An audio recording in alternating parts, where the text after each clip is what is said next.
الحمد للہ رب العالمین، تعریف اللہ ہی کے لیے ہے جو تمام کائنات کا رب ہے۔ الحمد للہ رب العالمین والصلاة والسلام علی سید المرسلین وعلی آلہ وصحبہ اجمعین۔ سورۃ النساء کی آیت نمبر 34 ہمارے پیش نظر ہے۔ اللہ سبحانہ و تعالیٰ فرماتا ہے، الرجال قوامون علی النساء بما فضل اللہ بعضهم علی بعض وبما انفقوا من اموالہم۔ سورۃ النساء کی یہ آیت نمبر 34 خاندانی نظام کی تنظیم سے متعلق ہے۔ اسلام اجتماعیت پر بہت زور دیتا ہے۔ دنیا کا کوئی نظام اجتماعیت کے بغیر نہیں چل سکتا، کوئی حکومت اجتماعیت کے بغیر نہیں چل سکتی۔ ہر ادارے کے اندر ایک ڈسپلن کا ہونا ضروری ہے، ہر ادارے کے لیے ضروری ہے کہ اس کا ایک سربراہ ہو، فوج کا سربراہ ہو، پولیس کا سربراہ ہو، عدلیہ کا سربراہ ہو، ملک کا سربراہ ہو۔ چونکہ خاندان ایک بنیادی اکائی ہے، اس لیے خاندان میں بھی ایک سربراہ کا ہونا ضروری ہے، ایک باس کا ہونا ضروری ہے، اور یہ انسانی فطرت کے عین مطابق ہے۔ اور آپ دیکھتے ہیں مثال کے طور پر خود اپنے جسم کی مثال لے لیجئے کہ یہ ہماری آنکھیں ہیں، یہ ہماری زبان اور منہ ہے، یہ ہمارے کان ہیں، یہ ہمارے ہاتھ ہیں، یہ سب ایک لیڈر کی پیروی کر رہے ہیں، اور یہ لیڈر ہمارا دل اور ہمارا دماغ ہے۔ ہم سوچتے ہیں، غور کرتے ہیں، ہمارے اندر خواہشات ہوتی ہیں، اور اس کے بعد ہمارا دماغ ایک فیصلہ کرتا ہے، اور اس کے بعد ہمارے فیصلے کے مطابق ہماری آنکھیں کام کرتی ہیں، ہماری زبان کام کرتی ہے، ہمارے کان سنتے ہیں، ہمارے پاؤں چلتے ہیں، اور ہمارے ہاتھ حرکت کرتے ہیں۔ تو یہاں یہ بات بتائی جا رہی ہے، الرجال قوامون علی النساء،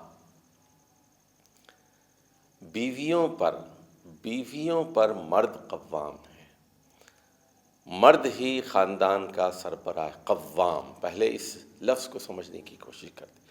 قوام قائم سے اس میں مبالغہ ہے، قائم رکھنے والا، اس کے نظم و ضبط کو قائم رکھنے والا، اس کے ڈسپلن کو قائم رکھنے والا، اس کو قوام کہتے ہیں۔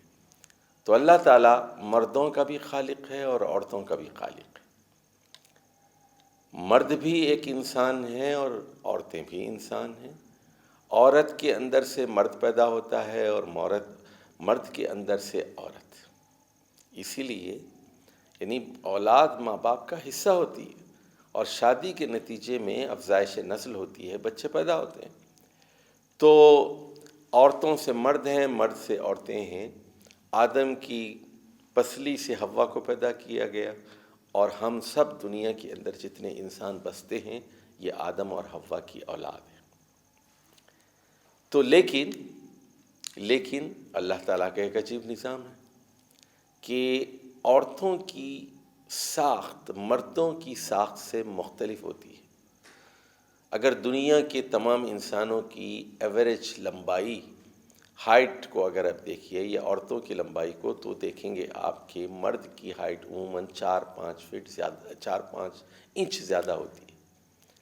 اگر مرد 5 فٹ 9 انچ کا ہے یا 6 فٹ کا ہے، تو عورتیں عموماً 5 foot 3 inch, 5 foot 4 inch, 5.5 foot کی ہوتی ہے۔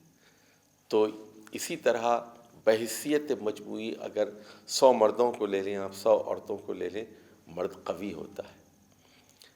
اور اسی طرح بہت سارے اور بہت فرق ہیں، حالانکہ دونوں انسان ہیں، دونوں کھاتے ہیں، دونوں پیتے ہیں، دونوں کے اندر دماغ ہے، دونوں ذہین ہوتے ہیں، دونوں بدھو ہوتے ہیں، لیکن فرق ہے۔ مرد کی مونچھیں آتی ہیں اور داڑھی آتی ہے، عورت کے ساتھ یہ معاملہ نہیں ہے۔ عورت بچے پیدا کر سکتی ہے، مرد بچے پیدا نہیں کر سکتا۔ ماں کی بڑی فضیلت ہے، اور اتنی فضیلت باپ کی نہیں ہے۔ تو پہلے حق ماں کا ہے، پھر اس کے بعد ماں کا ہے، پھر اس کے بعد ماں کا ہے، اور اس کے بعد پھر باپ کا ہے. یعنی امک امک امک، اور پھر ثم ایون فرمایا ابوک، تمہارا باپ کا حق چوتھے نمبر پر ہے.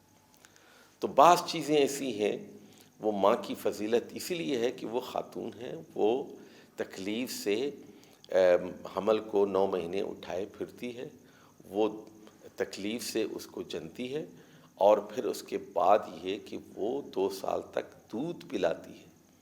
تو یہ سارے فضائل مرد کے نہیں ہیں، لیکن مرد بھی انسان، عورت بھی انسان، لیکن دونوں مختلف بھی ہیں، دونوں ایک جیسے بھی ہیں اور دونوں ایک دوسرے سے مختلف بھی ہیں. تو ہمارے ہاں جس زمانے میں ہم سانس لے رہے ہیں، مغرب نے ایسا سور ہمارے کانوں میں پھونکا ہے کہ ہم یہ سمجھتے ہیں کہ مرد اور عورت برابر ہیں. ہم ایک جیسے ہیں لیکن یہ مختلف بھی ہیں. تو ہمیں فطرت کے خلاف جنگ نہیں کرنی چاہیے. فطرت کے فیصلے کو، اللہ کے فیصلے کو تسلیم کر لینا چاہیے کہ فطری طور پر مرد مختلف ہے اور عورت مختلف ہے، اس کی جسمانی ساخت بھی مختلف ہے. اسی لیے اللہ تعالیٰ نے عورت کا لباس مختلف رکھا ہے، مرد کا لباس مختلف رکھا ہے. اس کی سطر مختلف ہے، اس کی سطر مختلف ہے. عورت کی آواز باریک ہوتی ہے، پرکشش ہوتی ہے. عورت کا چہرہ داڑھی سے آزاد ہوتا ہے، نرم و نازک ہوتا ہے، اور وہ پرکشش ہوتی ہے مرد کے بنسبت. تو مرد بحیثیت مجموعی قوی ہوتا ہے، مضبوط ہوتا ہے، عورتیں نسبتاً کمزور ہوتی ہیں. اس لیے فرمایا جا رہا ہے الرجال قوامون علی النساء، مرد کو قوام بنایا گیا ہے عورتوں کے اوپر. الحمد للہ رب العالمین. تعریف اللہ ہی کے لیے ہے جو تمام کائنات کا رب ہے.